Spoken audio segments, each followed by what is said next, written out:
The offseason is well underway, and we here at Locked On NHL Game Night are tackling the toughest questions with our favorite local experts. Tonight, we fly down to Tampa Bay and see if the Lightning will ever strike again. With John Cooper back in the saddle, can the Bolts get back to the promised land? We'll answer that question and so much more as we welcome Bolts expert Greg Steven on this summer edition of Locked On NHL Game Night.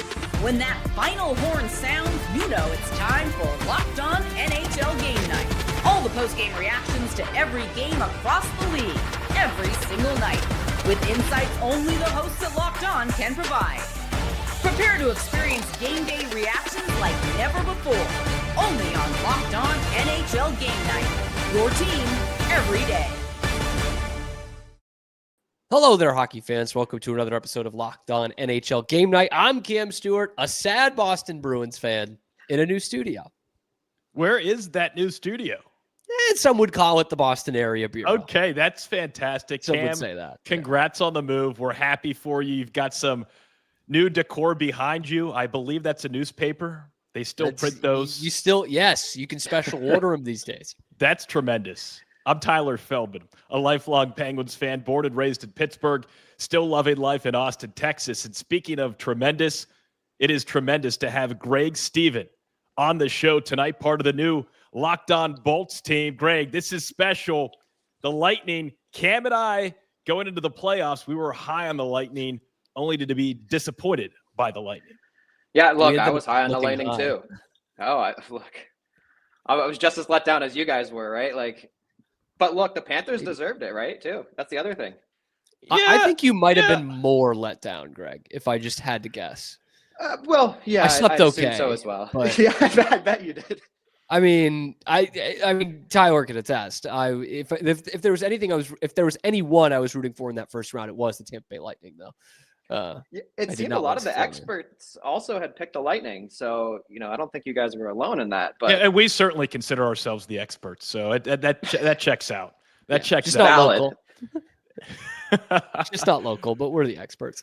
So, Greg, let's start there. Why don't we? I don't want to rehash. I know this was a tough series for Bolts fans, but what went wrong in that series after a pretty good couple of months leading up to the postseason?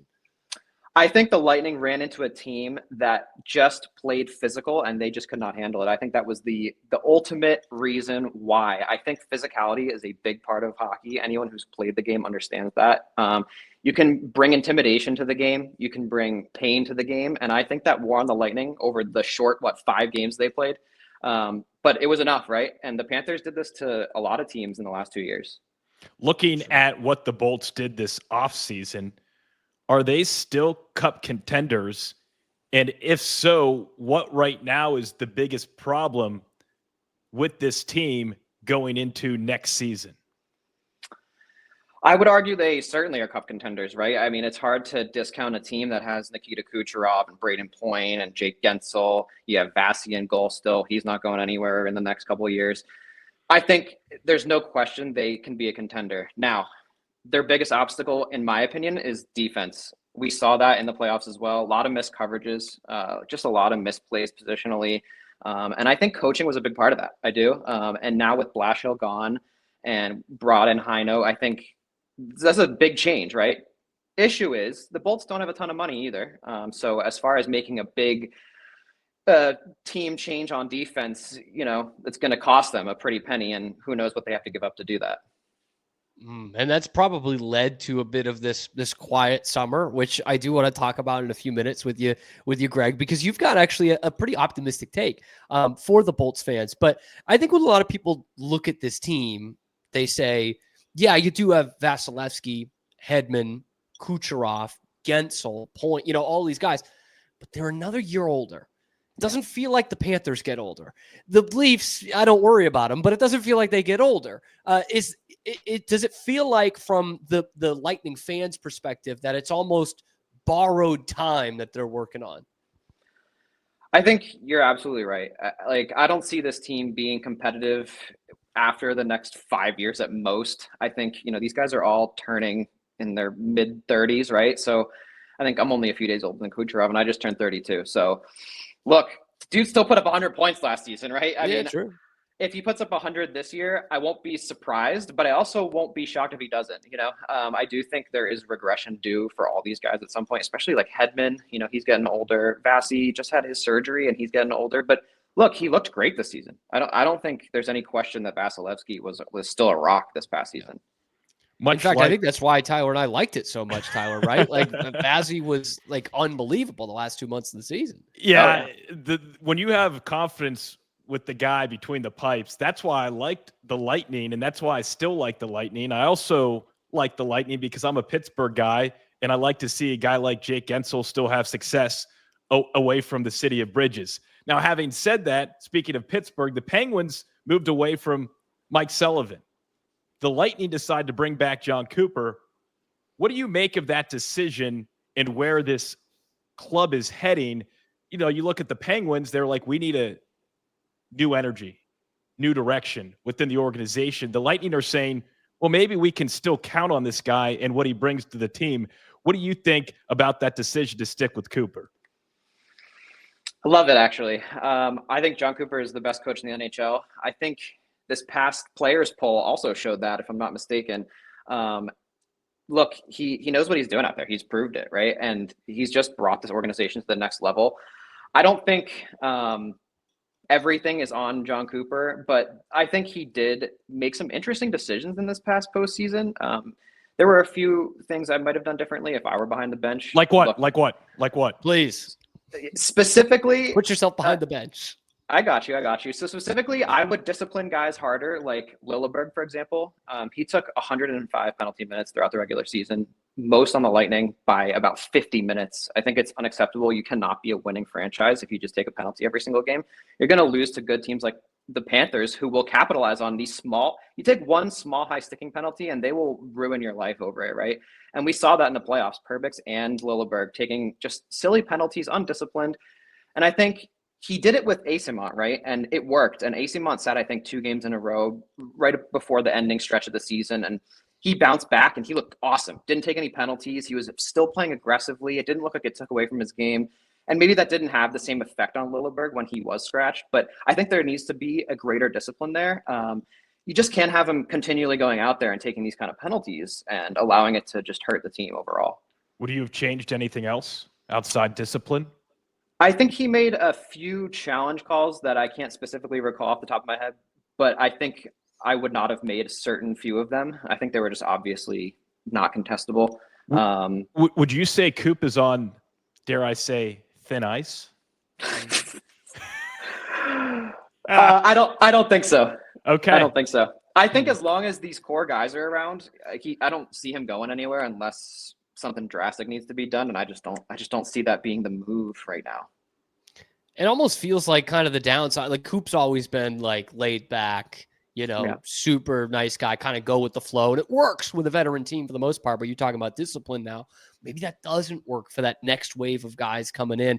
And I think I know what you're talking about specifically in that Florida series. They had a series of events much like the Edmonton one in LA, Tyler, where they had challenged a goal, or it must have been a goal. I think it was like a goal. You weren't going to win that challenge. Right. Sometimes regular season it may be worth it, but you weren't going to win it. Then Florida goes on the power play. They score again, and it just kind of all snowballed. And it's funny because we got like all the attention on Edmonton getting back in that series because of that call. And really we saw the same thing in the Florida series, in which Florida kind of put Tampa more or less to bed. And it feels like the Lightning might have slept through free agency a little bit. Let's talk about what they've added or what they've subtracted in this offseason and how this is actually kind of a good thing. Let's do it next on Locked On NHL Game Night. But first, a word from our good friends over at FanDuel. August 26th is officially FanDuel Futures Day, a brand new holiday for football fans who live for bold predictions and preseason hunches. For just 24 hours, one night and day only, FanDuel is giving you deals on NFL season predictions. So whether you're calling your MVP, eyeing a long shot division winner, Patriots, or ready to crown your Super Bowl champ before week 1 even kicks off, this is your moment. This is it right here. Crown your champion in August. Tell me why it's finally going to be the New York Jets year. Visit the FanDuel app today and start planning your future bets now, because Futures Day is one day and one day only. One day for your future. FanDuel, play your game. Back here on Locked On NHL Game Night, alongside Tyler Feldman, I'm Cam Stewart. We bring Greg Steven into the fold to talk about the Bolts, Tampa, trying to get past Florida and be the best team in Florida once again.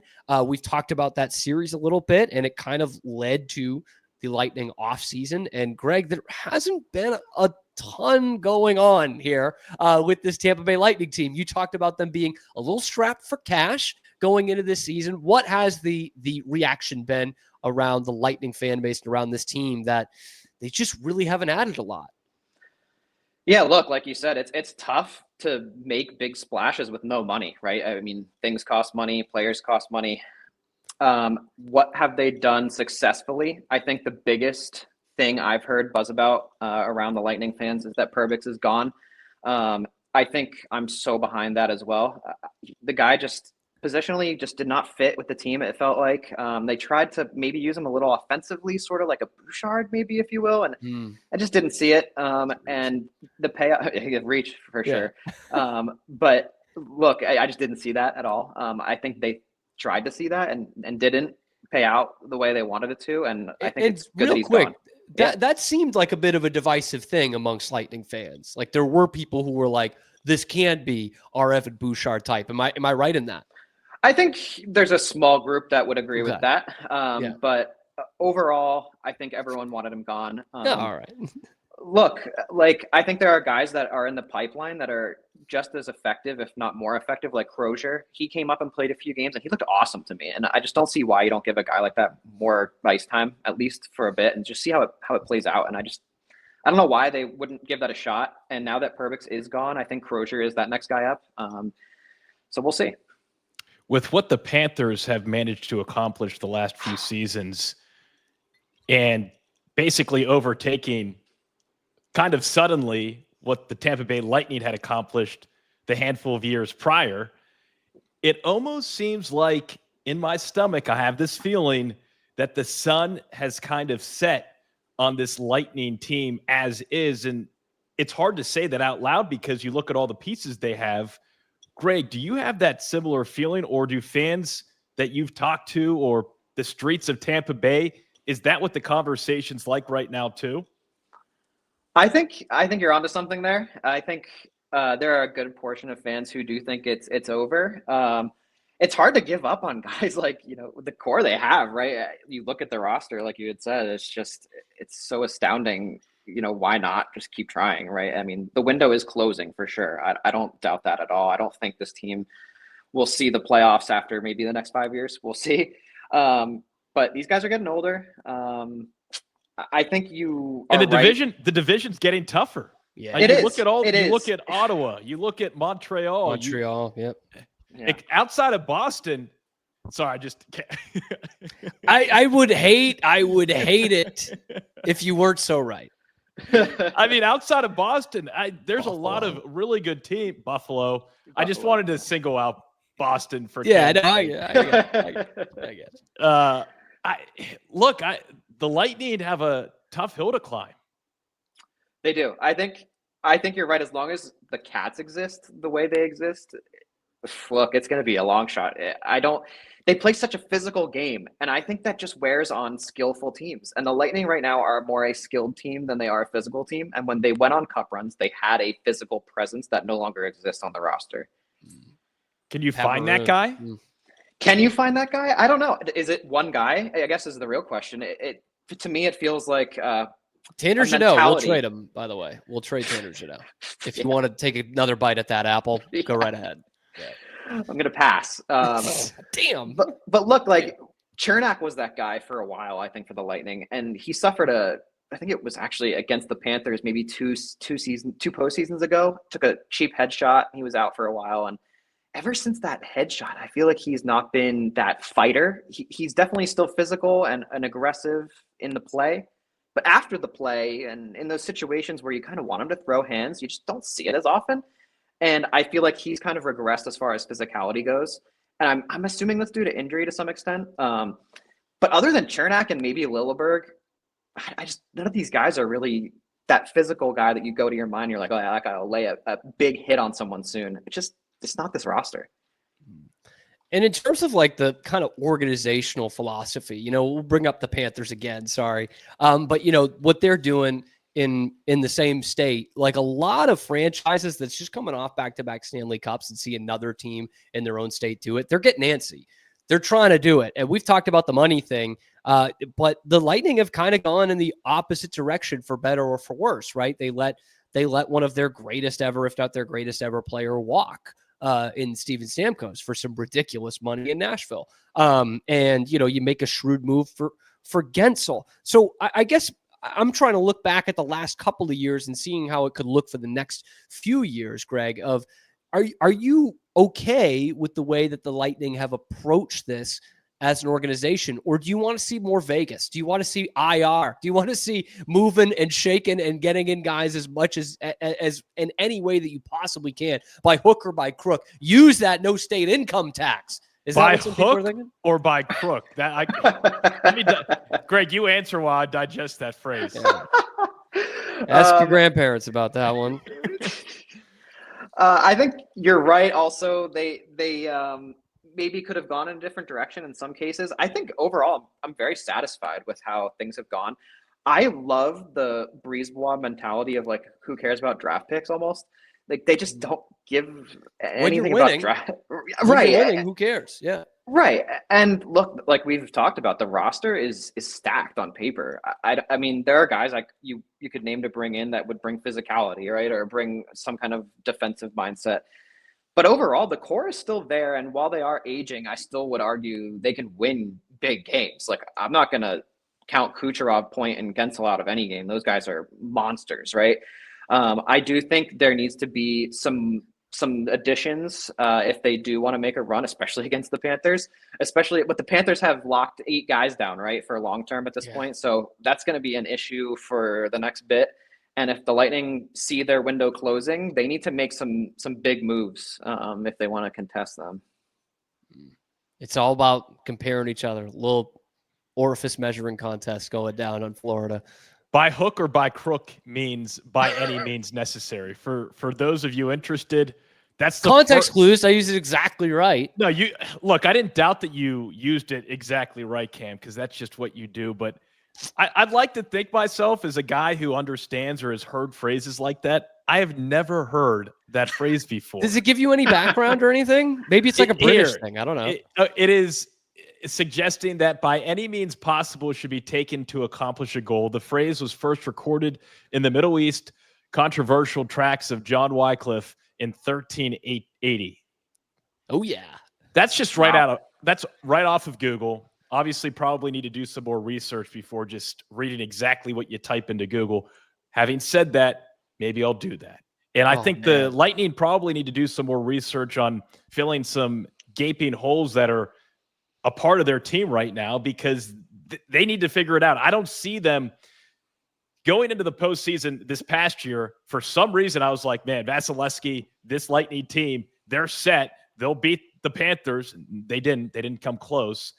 And now I'm thinking, man, is the window totally closed on this Tampa Bay team as is? By hook or by crook? They've got to find some more physical guys, and they've got to maximize the talent that they do have in the lineup. Yeah, absolutely. I'm curious to know what you see as the larger holes for the team. Physicality to me, you mentioning that and me reflecting back, huge. And maybe Vasilevsky is just getting a little bit older. I gotta look at Kucherov in this playoff series too. Yeah, another goose egg for goals. That's frightening. Jake Guentzel, he thrived off of being on Sidney Crosby's line for as many years as he was side by side with Sid. And you attach yourself to a player like Sid, it's hard to find another Sid. So the production that he had, I compare it almost to Kevin Stevens on Mario Lemieux's line back in the day. Like, Kevin Stevens had a great career. I'm not saying it was all because of Mario Lemieux, but that was a huge part of that. So I like John Cooper, but I do think that in this modern era of professional sports, bringing him back is a risk, but a risk worth taking right now. But you do need to find the right pieces to plug in place, whether that's figuring out the penalty kill, uplifting the power play. When you're cash strapped like the Tampa Bay Lightning are right now, you've got to mix and match and see what works. And so that's what John Cooper's biggest task is you've got what you've got, figure it out. And they have the talent to do so. It's a matter of if they can in a very competitive division, in a competitive division that has a lot of young, talented teams hungry to kind of overstep teams like Tampa Bay and Florida. It's a lot of that, man. The Lightning need some players to step up. And Greg is going to tell us exactly who those players are. That's coming up next on Locked On NHL Game Night. But first, you just realized your business needed to hire someone yesterday. How can you find amazing candidates fast? Easy. Just use Indeed. That's how we got Greg here. When it comes to hiring, Indeed is all you need. Stop struggling to get your job post seen on other sites. Indeed sponsored jobs put your post at the top of the page and help you reach the right candidates faster. I know I did that when I had to hire my intern for Locked On NHL Game Night, and so far everything's been fantastic. I've been in that spot where you need the right hire yesterday. All right, pressure's on every day. Without the right person is a huge setback. That's how the sponsored jobs comes in handy. That's where Indeed gets you exactly what you need. Now you can speed up your hiring process with a $75 sponsored job credit. Just go to Indeed.com/locked-on right now and show your support for our show by saying that you heard about Indeed on this very podcast, Locked On NHL Game Night. Terms and conditions do apply. Hiring? Indeed is all you need. And we proceed to give you what you need. Thank you, Indeed. Here on Locked On NHL Game Night, guys, be sure to like, subscribe, follow along, get involved in the comment section below. Let me know about this Bolts team. Tyler's talking points. That rhyming was special. Look, You're an elite Happy Gilmore taught me well. The new studio looks great, Cam.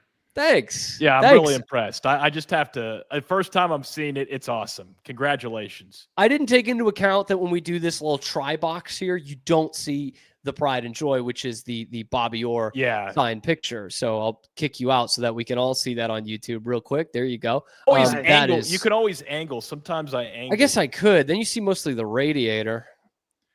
See there, it pops in the frame. I do see it. Yeah, what happens if you turn it the other way? Some more stuff. I don't have my Bruins album yet. Okay. And I set the mood too.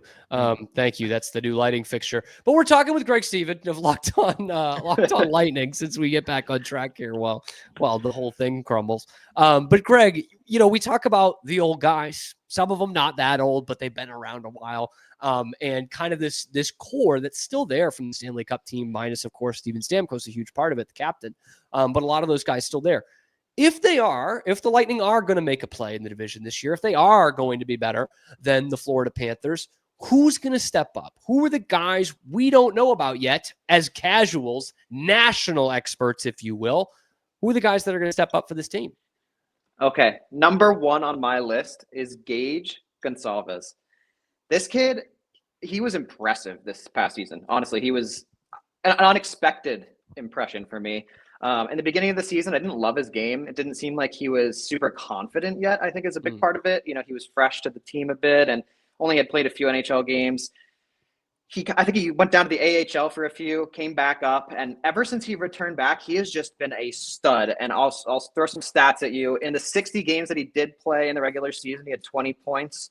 And in the 5 playoff games, he did have 4 points. And look, it's probably not a guy you expect to put up 4 points in 5 games against the Panthers, right? And he looks like he fits there now. And I think he deserves a spot on this team full time. Like, I don't see another up and comer on this roster better than he is right now. And I think you want to just keep him rolling and, have him become the future of this team because he's still young. He's hungry. He plays aggressively with all the energy, like Yanni Gord on every shift. He's aging, and he's still every time he's on the ice, that dude is giving you 100%, right? And I see that same quality in Gage. Boy, I don't think there's any contending team that wouldn't take Yanni Gord, even at his age. Right. I think any team would take him. Gage Goncalves. Okay, so maybe bring in some new electricity. Yeah, a little youth. Tyler hates that I just did that. No, I mean, Cam, you're doing my bit, but I so appreciate it because that I just do a couple 100-year-old sayings. Whenever you do a bit that makes me feel warm and fuzzy inside is a good thing. Greg, who's number 2 on your list who makes you feel warm and fuzzy inside? Why should we care about this Bolts team and be confident that they can contend for a cup next year? Okay, I'm going to surprise you with this because I'm going to kind of slightly contradict myself, but I would say number 2 is Lilleberg. And the reason I say that is because I see very good qualities in his defensive game. He actually positionally plays very well. His biggest issue is discipline. And I think that's such a correctable mistake with a young player, especially when you're under guys like Hedman, right, and McDonough. Those guys are going to get that out of your game. And I'm kind of shocked he didn't learn more quickly about discipline, especially I think I attribute that a little bit to coaching, as we discussed already. But I think you get that out of his game, and he's going to be awesome. And he's, again, young. He's hungry. He's a physical guy. He's the guy on your team right now that will throw bodies, right? And he's arguably one of the only guys who's going to do it on the Lightning roster. So you need him. And, you got to discipline him so that he can do that for your team. But he is the second guy I have to watch because I think he's going to take a step forward this season. And looking at this, one question I ask for a lot of these, Greg, is, what does success look like for your team this year? And out of respect, because the Lightning are so often successful, I'm going to actually flip it. I'm going to say, what does failure look like for the Lightning this year? I think failure is losing in round 1 or less. It's just not acceptable at this point. I think if you're scared of Florida, you cannot allow them to play you in round 1. Not to say that they didn't try that this past season.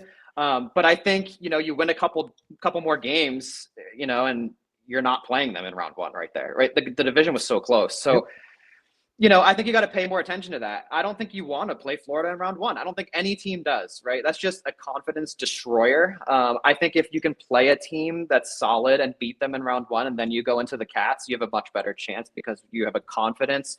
You have a stride that you've hit because you've won a few games. And I think you need that to be Florida. Is there a world where the Lightning, I feel like we're talking about the Lightning making the playoffs. Is there a world where the Lightning actually don't make the postseason? I don't think so. It's not a fear of mine. I think it's very possible, especially with teams like the Habs coming up. They look so good, right? And I think the Sens also, they're going to fight for, all these teams are going to fight for a spot. You guys had mentioned it earlier, aside from the Bruins and the Sabres, most likely. The rest of these teams are fighting. Detroit will fight. Yeah. Detroit's going to fight. Buffalo might fight. I think Detroit might surprise a lot of people next season. That's just my thought. In which way? Goaltending. Well, stop it. Stop it right there. In a way where I feel like Detroit, to me, is on the rise a little bit more. And Tampa Bay I see as talented, but are they even moving? Like, which direction are they going right now? And to be honest, with a team like that, with a team like Tampa, and any team is like this, but in a team that's kind of getting older, still has that core, should be successful, one injury is a huge deal. Like, if we're talking about a big injury, that's Nikita Kucherov, that's Victor Hedman, that's Andrei Vasilevsky. That's a big deal for any team that has those guys. But I think specifically for an aging core, if Hedman's out for 2-3 months, like that's a humongous deal.